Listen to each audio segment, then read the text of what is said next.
Bonnie. Good morning, everyone. I welcome you to the Thursday, December 4th, 2025, the City of Tumwater Public Works Committee meeting. With us, we have Councilmember Althauser, Councilmember Jefferson, and myself, Councilmember Swarthout. First order of business is to approve the minutes from the Public Works Committee meeting from November 6th, 2025. Do I have a motion to approve? I move that we approve. Second. Okay, all those in favor say aye. Aye. All right, thank you. Next order, we'll be moving on to the 2026 Sustainability Division Work Plan discussion. And good morning, Alyssa Jones-Woods. Good morning. And I'm joined today also by Brian Coughlin, who is our urban forester, just in case you had any questions about the urban forestry aspects of the work plan for our division. So good morning.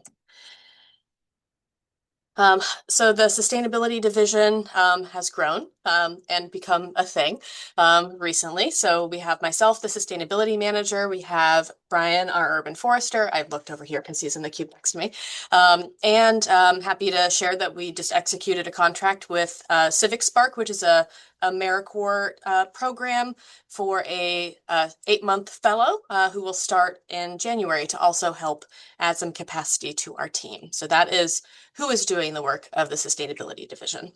But we don't work in a silo. We have a universe of different people that we work with, both internally and externally. Our division works with almost every department in the city on different projects as they overlap. Sustainability doesn't fit in a neat box by itself. We work with facilities, we work with the fire department, we work with community development, communications, parks, and we also have regional work. So just putting that into perspective, and all of the aspects of the work plan have been vetted with the other departments to make sure that the work that we plan to do also makes sense for their work plan, and they have consented to working with us on certain projects.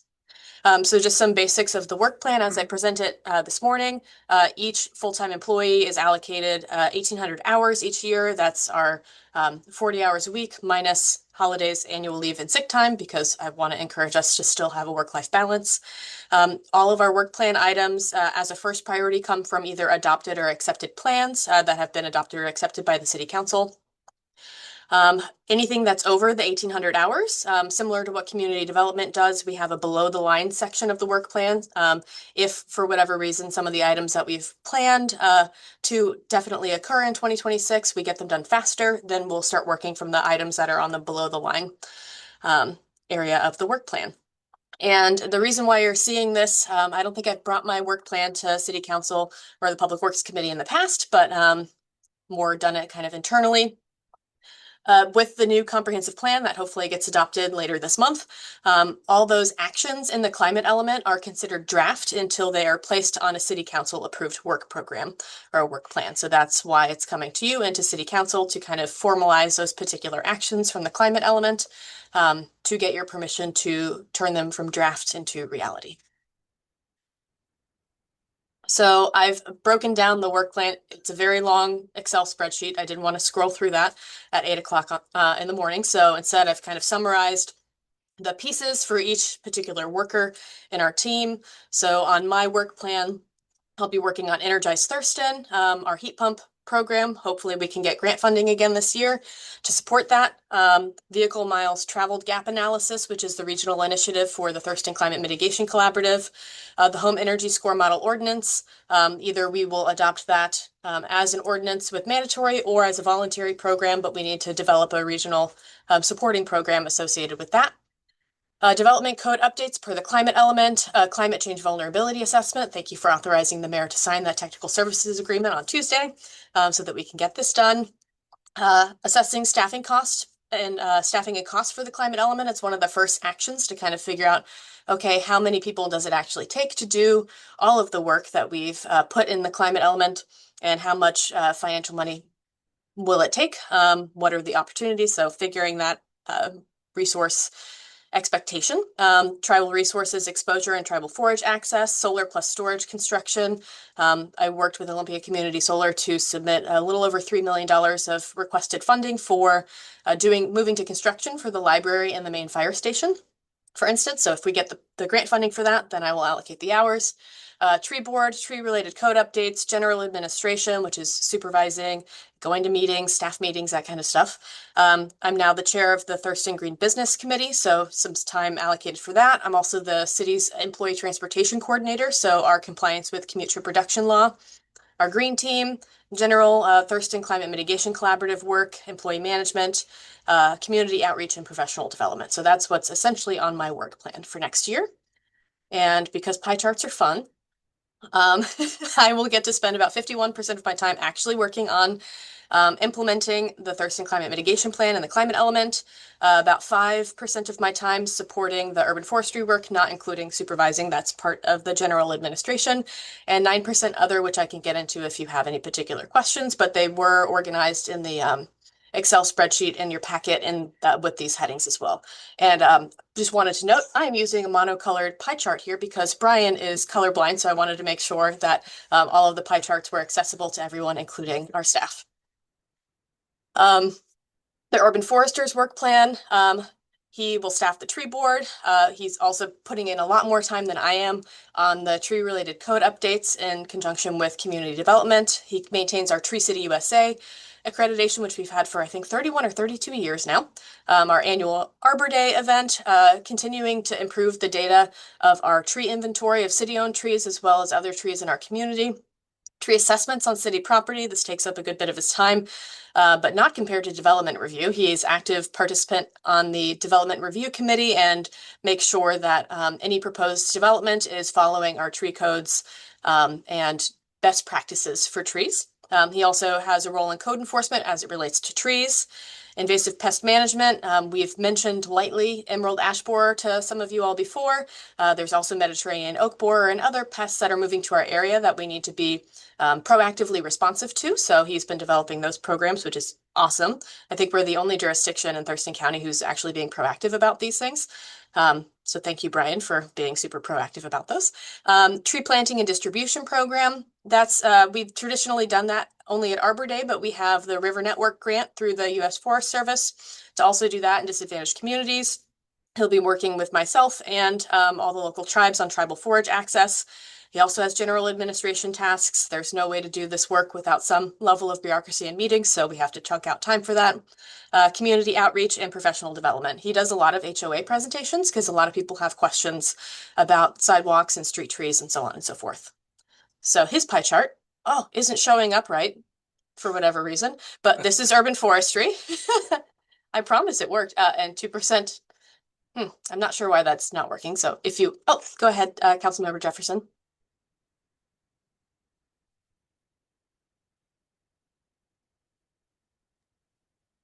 Yes, this is interesting. Is Brian going to give us a briefing on his work? Because learning this now, I want to know more from Brian's lane. Is that possible? Yeah, I can speak about it now, or if you would like, we can speak outside of this and have a meeting to discuss it. But um, what in particular on this did you see that you have questions about? No, just her previous slide, right? Because I know Joan and fellow council members just want to know more about our trees and the work that you are doing.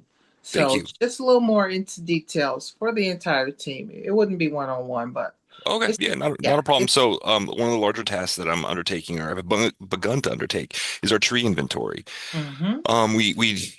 We don't really have much documentation about what trees are city responsibility, what species we have, how many we have. So I've been developing, walking around, counting and writing down all this stuff. And then we're going to go back and upload this all into GIS so we can document things. So we know like, oh, this tree was hit by a car 2 years ago. This tree was pruned 3 years ago. And we can start tracking this data that's really going to help us maximize the benefits we get from our trees. Um, I do, like I said, a lot of community outreach. So I'm out Mhm. like yesterday, for example. I was in HOAs talking to people about their trees. Sometimes that does deal with some code enforcement, getting people permit. A lot of people don't realize they need permits to remove trees. A lot of people don't realize they're responsible for the trees in front of their homes along the right of way or the sidewalks. Mhm. We're doing a big tree giveaway campaign, which is the tree planting and distribution program. So We've selected a couple neighborhoods that are in disadvantaged communities that have urban heat island index concerns, and we're going to be knocking on doors and offering to plant trees in the front yard. Very exciting program. Okay. And we have a lot of tree code updates that we're working on that our tree code is fantastic, but there's just Mm-hmm. some certain gaps we need to fill to really set us up for success in the future, right? Okay. Trees, they don't measure days, they measure decades. So we need to make sure that, all the stuff we have is setting us up for, long-term sustainability. All right. Sounds good, Brian. Looking forward to hearing all about our trees. This is so exciting I think so today. too. Thank you. So, Thank you. no rush, just whenever you can squeeze that in, okay? Thank Absolutely. you.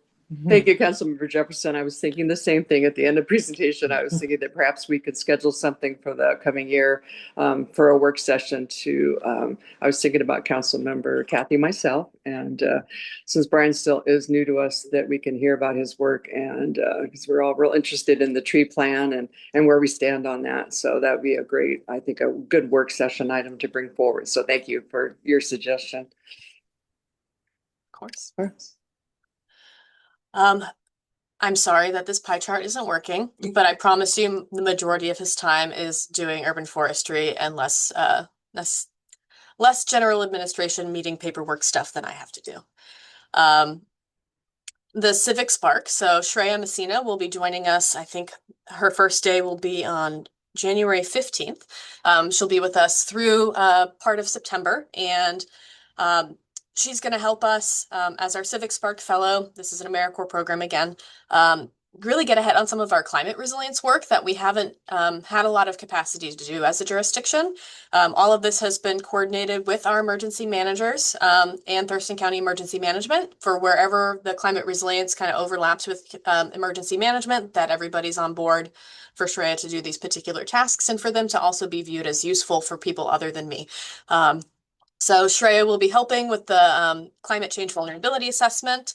She will be investigating incentive and grant programs suggested in the climate element. I feel like there's probably half a dozen different suggestions. So she'll be looking into what would those look like? How much would be set aside? What would be the requirements or the thresholds? Would we do it annually? Would we do it as a lottery? So on and so forth. So kind of trying to design those. She'll be developing a system to contact vulnerable population folks pre and post disaster. So people who might not have anyone to check on them, or people who might not have broadband access to know that there's a storm coming, to use our existing networks to make sure that people who don't have as much social support as others in our community are considered, are warned, are checked up on. Train city staff on the climate element. This will be something that community development is doing for the entire comprehensive plan, but Shreya will be using that model to work on making sure that all staff are familiar with our climate element, what it may mean for their work plan or the constituents that they may interact with. Shreya will be working on community resilience hub support.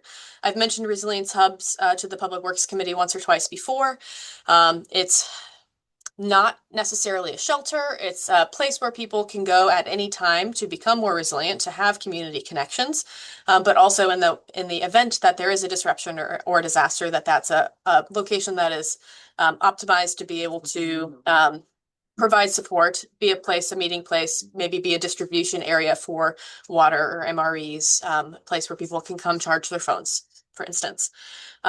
Expanding sites for heating and cooling centers and emergency shelters. So trying to expand that for Tumwater residents. We only have one cooling center in City of Tumwater, and I learned recently through our community assembly work that most people don't know that it's a cooling center. So helping get the word out about that, having more, and seeking if there's any pet-friendly shelters or centers that we can set up with existing community businesses or organizations, because that's a large barrier we've come to find. If people don't want to seek cooling center assistance for themselves, if it means that their dogs or their cats will also suffer and stay hot inside and be at risk. Their family, I understand. City Council recently adopted the food systems plan, so they have allocated some time to work on that and the aspects of the food system plan that counteract or work with the climate element. No one's immune from going to meetings, so we need to allocate that, as well as community outreach, professional development. And there are some requirements for Civic Spark. They have to have some amount of their time is allocated to doing direct hands-on volunteer service work. That could be with our organization or outside of our organization. So allocating some time in their work plan to meet those requirements of the program. And the pie chart's not working again. The large part here is the climate element and thirst and climate mitigation plan implementation. So they get to spend the majority of their time working on actual implementation. Here's an example of the below the line projects. I didn't want to go through, there's a long list. So these are the urban forestry related ones. So these are all the things that are scheduled for 2026 in the urban forestry management plan or the climate element that we simply don't have the human hours to get to. But if we are able to be super efficient and get some of our work done faster than we anticipated, then Brian will start working on these particular items, for instance. We have projects for me, we have projects for Civic Spark, we have projects for Brian that are all scheduled to be happening, but just simply there's not enough time in the world. And I actually did some calculations briefly on how many additional full-time employees we would need to get to all of the actions that are on the below the line section of the work plan, and it's close to 2. So we will not be able to get all of the things done there. We might be able to get a couple, and if Public Works Committee or City Council want to point out a couple that are their higher priority items from the below the line items, that's your prerogative. All the things that were put in the top of the work plan that are allocated in the 1,800 hours or the little less than 1,800 hours for our Civic Spark Fellow, those are those that were identified in the climate element as higher priority by our CPAT, and that's how they were prioritized as opposed to the items that are below the line. So I spoke longer than I normally do, so I'm being mindful of that. The proposed action is for you all to place the Sustainability Division draft work plan on the January 6, 2026 council consent calendar with a recommendation for council to approve.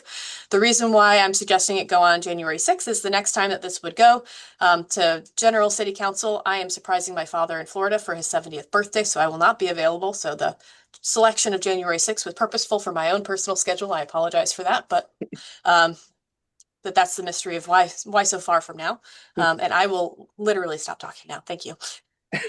Alyssa. All right. Well, thank you for that presentation.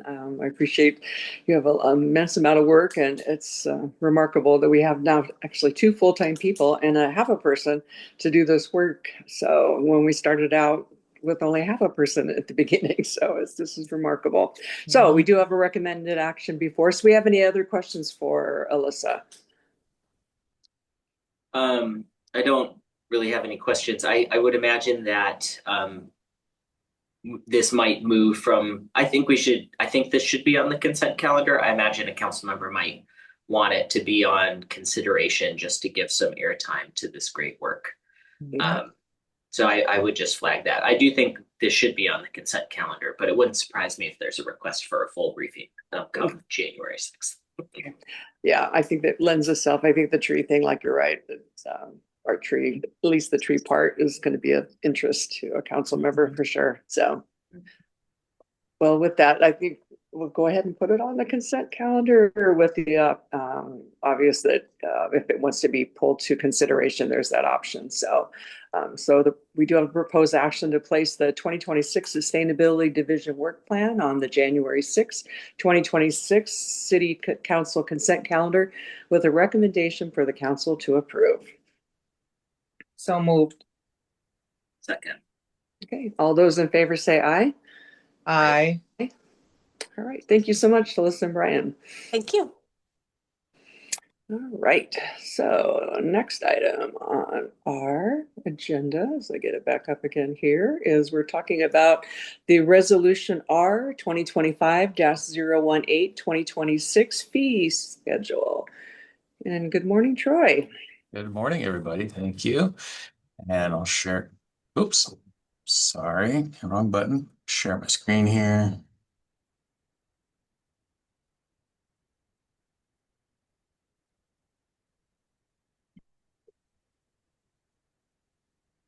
And are you seeing the full screen presentation mode? Yes. Great. Okay. Thank you, everybody. I'm Troy Niemeyer, Finance Director, and this is a brief presentation on the fee resolution for 2026. Jump right in here. As a reminder, you've all seen this very similar presentation before, but this is an annual process that we go through. Involves pretty much every city department has at least one fee somewhere amongst this very large fee schedule. And as a rule, we prefer to do small incremental changes each year rather than say if we went 5 years with no changes to our fees, then we're playing catch up and having large impactful changes to our fees. So keep them as small as we can, but we do have to keep up with the cost of doing business. So some of the highlights in these different tables. Table 1, not too many changes. We did move some fees around from this table to some other tables. In table 2, we actually saw some decreases in the zoning and land type areas for more affordable housing types. So that's pretty cool. Same with table 3 for building permits. We've got discounts in there now for the more affordable housing types, anywhere from about 10% up to 50% on the building permits. So it's not going to lower the cost of a home by $100,000, but every bit helps as we try to make housing more affordable and keep it more affordable. Troy, did you want questions now or to wait to the end? Because I did notice that. So do you want to speak to that now or wait till you get to the table? Or because I was curious about the decreases. I can do my best now. This is a community development fee, and I'm not sure if we have it. Oh, okay. But I believe we're just doing everything we can as a city to try to keep those fees low, or make those building permit fees and other fees for the lower income housing types more affordable. Okay. Okay, I think it's just rather unique, so I just thought we should be able to call that out because you don't usually see that, and so I just think it should be called out. So thank you. Yeah, and I did mean to mention at the beginning of this, one, yes, stop me in the middle if you have questions, no problem there. And also, we are going to recommend this go to considerations on the December 16th meeting. So I will make myself a little note, and we'll try to either I'll get some more information on table 3, or I can have Brad or somebody there to jump in and help me out. All right. In table 4, mostly just increases to reflect the current cost of doing business related to right-of-way and plan checks and things like that. In table 5 for public safety, this fee is for the third false alarm. I should have put false in there. It's not the third alarm, it's the third false alarm. And that's in accordance with the recommendation of the Washington State Association of Fire Chiefs. Table 6 for recreation, the event permit fees are going from $10 to $50, and then just some small shelter rental fee increases. And then table 8, you might recall this was a new table last year, last year at this time when we proposed it. It was a new table for 2025, and it just outlines the Lifeline program, which gives a 50% discount on utilities to the folks who qualify based on income. And then these other 2 kind of bullets are just reminders that we do also have the Tumwater Hardship Program, which is the one that's funded by donations. And then there are state and federal programs to assist people with utilities as well. Troy, can you highlight that a little bit more? Some more details on it? This way, maybe we can just send that portion out to the community. Just explaining that, especially in today's, time. Just give us a little bit more detail on that. Thank you. Yeah. On the how. On the how? Okay. Mm-hmm. Yeah, I'll bring, and by that, I think, you mean when we bring this back to council on the 16th? Yes. More detail? Okay. Right, cool. more detail for the community members. You betcha. All right. I did appreciate in my recent water bill that there's an opportunity to that I could donate. So yeah, I understand what Councilmember Jefferson's asking. So opportunities that they could apply and then also to donate for people in the community. That'd be nice. You bet. Just jotting down a quick note there. All right.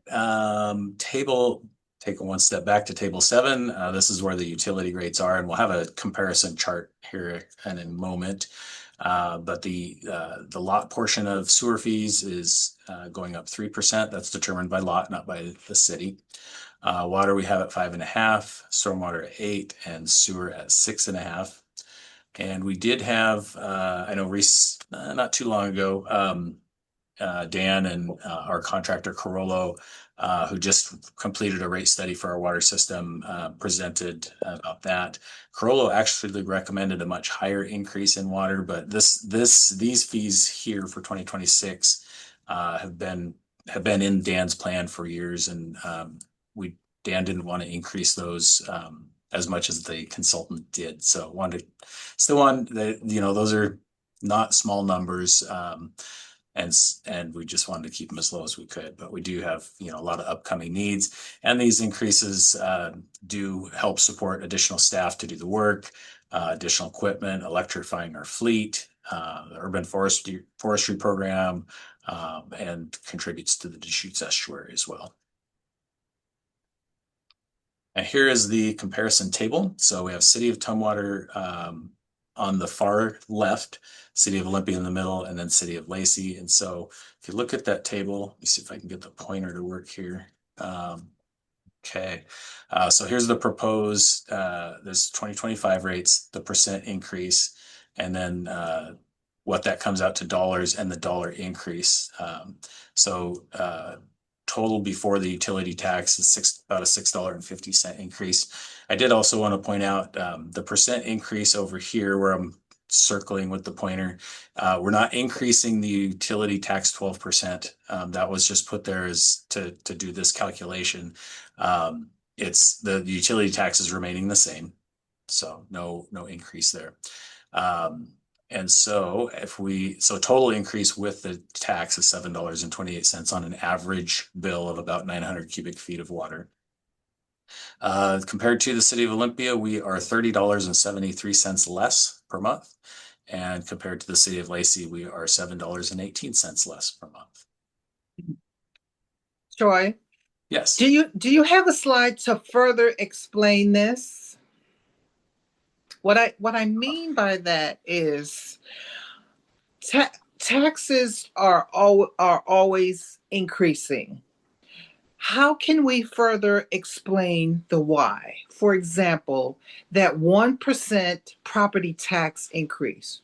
In the past, we could have, because we had the conversation before, increased it up to, cities could have increased it up to 5%, whatever it was. So what is the cost of doing business? When you said this is the cost of doing business. Okay, show me police services, fire services, our water, right? The cost of business is going up. Can you explain that a little bit further? Because I know people who just hate tax increases, but we must have these tax increases because that's how we pay for these services. Am I making sense? You are, and yes, happy to work on that and come up with some additional information. Right. So when you do pay your taxes, then you're happy, but at least you know why. And this slide doesn't tell me the why. Yeah. Okay. Yep. I'll work on that for the 16th. And we are to the end of the presentation. And if you have any additional questions, happy to try to address those. And let me stop sharing real quick so I can see you all better. Okay. Oh, oops. I shouldn't have stopped sharing it because, well, we'll pause for questions and I can share the last. I do have another slide with the recommendation.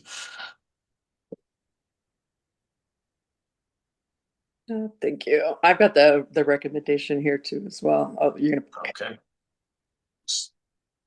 Oh. Your penguin. It's not working. There we go. Okay, so I was just going to mention today is informational for you all. As I mentioned, we'll bring this back to the full city council on December 16th, and then the effective date will be January 1st. And there's the recommendation. Thank you. Thank you, Troy. And in response, like to Councilmember Jefferson, it's in our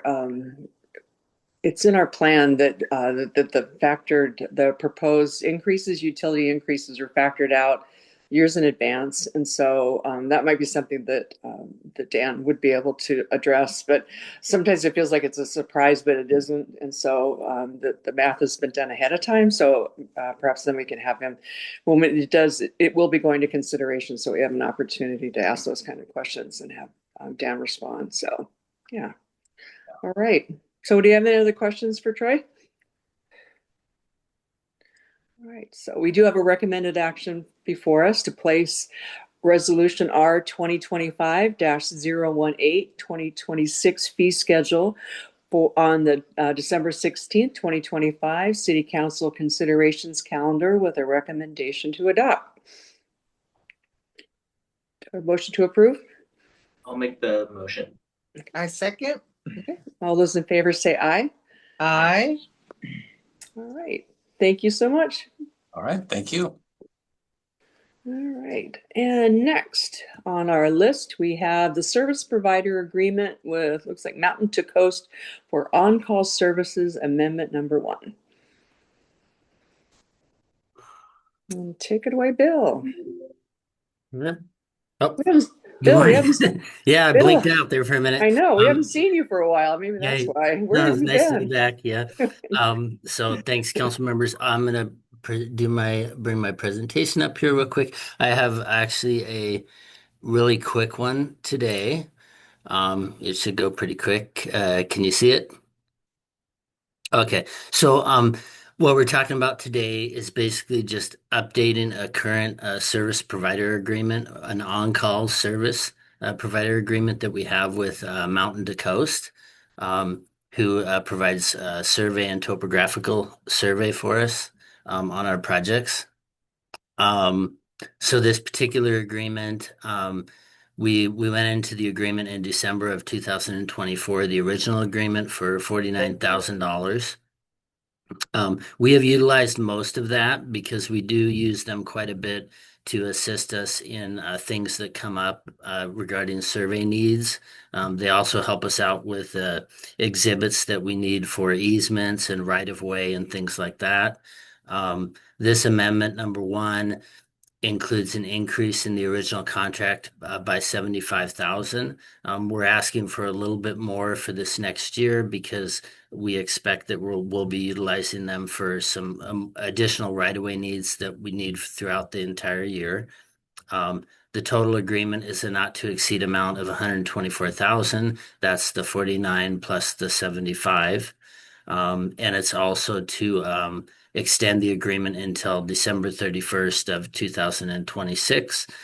One thing to remember is that if we do utilize the on-calls for particular projects, that those fees are generally almost always tied to those particular projects. So we tie those fees to the actual billing codes that are required for the different projects. So that's pretty much it. It's just a amendment to an on-call agreement that we currently have in place, just to carry us through the end of next year, 2026. So did anybody have any questions or thoughts? Do we have any questions for Bill? That seems pretty cut and dry, pretty easy. Yep. Okie doke. All right.